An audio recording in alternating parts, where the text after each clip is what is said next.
Бул жака кирип келе жатканда мен дыйкандар менен сүйлөшүп турдум да. Ал айтып атат, биз силерге иштеп берели дейт. Менде жер бар дейт. Бирок ал жанагы өкмөттүн балансындагы жер, арендада жер турат. Мен дейт кабельное орошение койгонго макулмун, бирок ал аренда бүтүп калгандан кийин мен аны эмне кылам деп атат да.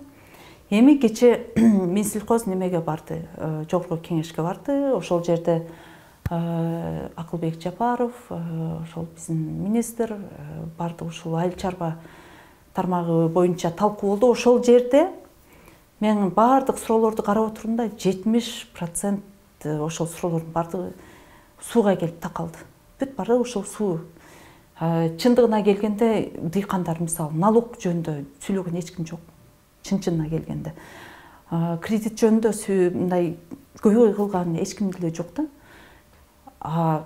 Дыйкандардын баардыгы азыр суу маселесин неме кылып атат. Бирок жери менен суу болсо акчаң деле кереги жок, өз багып алып эсептеп. Эми бирок азыр ошол эле суу боюнча кабельное орошенияга качан эле өтүшүбүз керек болчу да.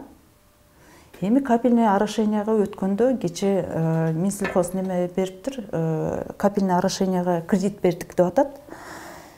Мен ушул саясатка бир аз кошулбайм да. Он дыйкан дейли, он дыйкан ошол жерге кабельное орошенияны койду дейли, ар кимиси өзүнчө кредит алып койду.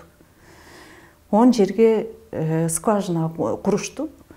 Анан ошол скважина жайында иштей баштады. Анын бар насос менен, электричество менен иштейт. Биздин лампочканы, биздин мамлекет, биздин жөн эле лампочканы обеспечивать эте албай аткандан кийин электроэнергия менен жайындасы ошончо азыр элестетиңиз. Бүт өлкө боюнча насос иштеп баштады. Насосду иштеп баштаганда эмне болот? Кайтара эле ошол насосту обеспечивать эте алышпайт булар электроэнергия менен. Эмне болот? Дагы эле дыйкан күйөт, дагы эле ыйлап кала берет. Плюс анын үстүнө еще жанагы кредиттин процентин төлөйт да. Чыгыш жолу кандай? Мисалы, сиз ошол үстүндө жүргөн адам катары. Чыгыш жолу, мисалы, мен ошол акчаны аябай көп акчаны бөлдү ошол кабельное орошенияга, кредитке да. Эге ошол акчаны майдалап кредитке таратып бербестен, еще дыйканды карызга батырбастан, ошол акчаны бербей эле мурда Советтер Союзунда калган скважиналар бар. Ошолорду ишке келтирсе болот, ошол акчага элечи. Андан башка, мисалы, аябай чоң аянттар бар. Ошонун ортосуна скважина куруп берсин да, ошол жерден анан өздөрү таратып кетсин. Дыйкандар таратып кетет.